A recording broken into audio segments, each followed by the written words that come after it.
నమః శివాయ. సోమవారం నాడు ఈ కథ విన్నవారికి కోటి జన్మల పుణ్యఫలం మరియు సిరి సంపదలు కలుగుతాయి. మరి ఆ కథ ఏమిటో మనం ఈ వీడియోలో తెలుసుకుందాం. ముందుగా ఈ వీడియోకి ఒక లైక్ చేసి నా ఛానల్ని సబ్స్క్రైబ్ చేసుకోండి. నా ఛానల్ గ్రోత్కి సపోర్ట్ చేయండి.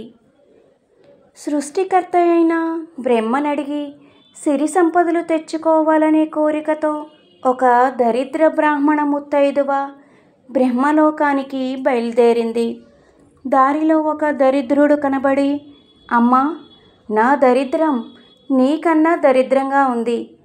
18 జన్మలుగా అన్నపానాలు లేని చావులే చూస్తున్నాను. ఆ బ్రహ్మగారిని కారణం కనుక్కురా తల్లి అని కోరాడు. సరేనని ముందుకు కదిలిందా బ్రాహ్మణ సాధ్వి. ఇంకొంత దూరం వెళ్ళాక పండ్ల భారంతో వంగి ఉన్న నయనాందకరమైన ముంతమామిడి చెట్టు కనిపించింది. అది, అమ్మా, నేనెన్ని పళ్ళు విరగగాసినా ఒక్కళ్ళైనా ఒక్క పండుని తినడం లేదు. కారణం తెలుసుకురా తల్లి అంది. అలాగే లెమ్మని ఆ విప్రకాంత మరికొంత దూరం వెళ్ళగా ఏపుగా ఎదిగిన పచ్చిక బీడులో గడ్డి మేయకుండా దిక్కులు చూస్తున్న ఆవు దూడ కనబడ్డాయి. అవి ఆమెతో, అమ్మా, కడుపు నిండా ఆకలిగా ఉంది. కళ్ళ ముందు ఏపుగా కస ఉంది. అయినా పరక కూడా కొరక బుద్ధి కావటం లేదు. ఆ బ్రహ్మగారేమంటారో కనుక్కురా తల్లి అని కోరింది. వచ్చేటప్పుడు చెబుతాలే అని ఎద్దుకు చెప్పి పైకి వెళ్ళగా విరగబూసిన మల్లెపాదు కనబడింది. అది కూడా బ్రాహ్మణ భగవతిని పలకరించి, అమ్మా, నా పువ్వులెవరూ కోయడమే లేదు. ఎందుకో ఏమిటో తెలుసుకురా తల్లి అని చెప్పింది. అందుకు కూడా ఒప్పుకొని ఆ భూసరాంగన ఇంకా ముందుకు వెళ్ళగా ఒక వెదురు దండం మీద ఉత్తపుణ్యానికే తగలబడిపోతున్న వస్త్రాలు కనిపించాయి. మరింత ముందుకు సాగగా ఉత్తుత్తునే చిటపటలాడిపోతున్న అట్ల పెనం కనిపించింది. ఎట్టకేలకామె బ్రహ్మలోకం చేరి బ్రహ్మను దర్శించింది. ముందుగా తన దరిద్రం గురించి మొరపెట్టింది. అందుక 4 ముఖాల దేవుడు నవ్వి, అమ్మాయి, నువ్వు ముని కార్తీక వ్రతం పట్టి దాన్ని ఉల్లంఘించిన కారణంగాని ఊహించని దరిద్రం పట్టుకుంది. వెంటనే ఇంటికి వెళ్ళి వ్రతం తీరుగా పట్టి సక్రమంగా ఉద్యాపన చేసుకో అన్నాడు. అప్పుడామె దారిలో తనకు ఎదురైన వాళ్ళు అడిగిన సందేహాలు విన్నవించగా వివరించి వాటన్నింటికీ విమోచనపూర్వకమైన వివరణలన్నీ విశదపరిచి ఆ విప్రగృహిణిని ఆమె గృహానికి సాగనంపాడు. మరలా వచ్చేటప్పుడు ఆమె బ్రహ్మదేవుడు చెప్పినట్లుగానే చిటపటలాడే పెనం మీద చెంబుడు నీళ్లు చిలకరించేసరికి చిటపటలు ఆగిపోయాయి. అప్పుడు ఆ బ్రాహ్మణ సాధ్వి ఆ కుంపటి పెనాలను ఉద్దేశించి, మీరిద్దరూ పూర్వజన్మలో అత్తాకోడళ్ళు అహంకారంతోటి ఎదురు బదురు వాయినాలందుకున్న కారణంగా ఈ జన్మలో మీకీ గతి పట్టింది అని చెప్పి దిగువకు వెళ్ళి దండం మీద మండిపోతున్న చీరల్లో ఒక దానిని తాను తీసి కట్టుకోగా అంతలో మంటలు చల్లారాయి. అప్పుడా మహీసుర భామిని, ఓ వస్త్రజీవుల్లారా, గత జన్మలో మీరు ఆడబిడ్డలకు బట్టలు పెట్టని కారణంగానే ఈ జన్మలో మీరిలా బట్టలుగా పుట్టి తగలడుతున్నారు. మీ ఆడబడుచుగా నేను ఈ చీర తీసుకుని కట్టుకోవడం వలన గత పాపం తొలగిపోయింది అని పలికి ముందుకడుగు వేసింది. మల్లె చెట్టు దగ్గరకు వెళ్ళి, పూర్వజన్మలో నీ పెరట్లో పూచిన పువ్వులు ఎవరికి ఇవ్వకుండా లోభపడడం వల్లనే ఈ జన్మలో నీ ముఖాన పూచిన పువ్వులెవరూ ముట్టుకోవడం లేదు. ఈ పూత మొత్తం నేను తీసుకుని తలలో తురుముకుంటే నీ కష్టం తీరుతుందని బ్రహ్మ చెప్పాడని బోధించింది.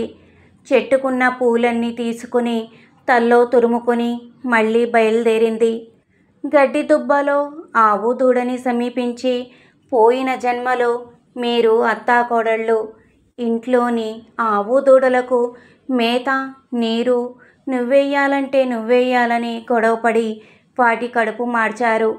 ఆ పాపానికే ఈ జన్మలో ఏపుగా ఉన్న గడ్డిలో ఉంటూ కూడా ఏమీ తినలేకపోతున్నారు.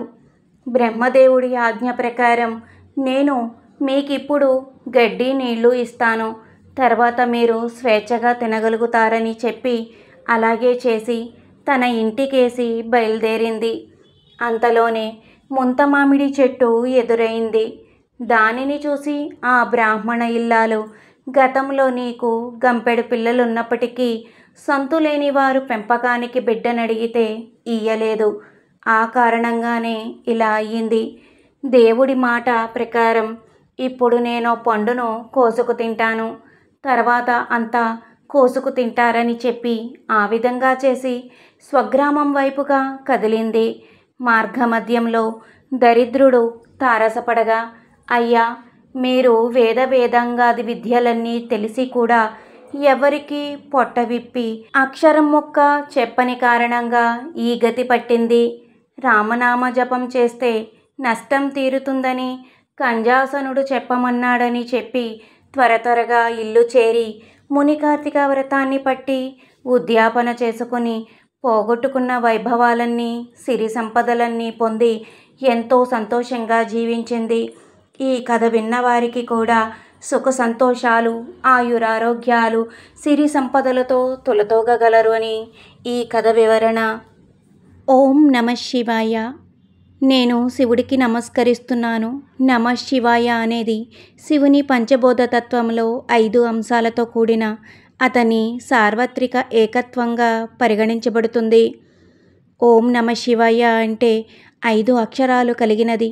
కేవలం 5 అక్షరాల మహత్తర కలయికైన ఈ మంత్రం అసాధారణమైన ఫలితాలను ఇస్తుంది. చూసుకుంటే మనం ఎక్కువ మంది బహుశా ఈ పంచాక్షర మంత్రంతోనే తమ పరమోన్నతమైన స్థాయికి చేరుకున్నారేమో. ఈ పంచాక్షరాలు ప్రకృతిలోని పంచభూతాలను కూడా సూచిస్తాయి. సోమవారం నాడు ఈ మంత్రాన్ని పఠించడం వల్ల మీకు కొన్ని కోట్ల జన్మల పుణ్యఫలం లభిస్తుంది మరియు శాశ్వతమైన కాంతితో ప్రకాశింపజేసే శక్తిని కలుగజేస్తుంది. ఆ మంత్రం ఏమిటంటే ఓం తత్పురుషాయ విద్మహి మహాదేవాయ ధీమహి తన్నో రుద్రః ప్రచోదయాత్. ఈ మంత్రాన్ని నిత్యం పఠించండి. శివానుగ్రహం తప్పకుండా కలుగుతుంది.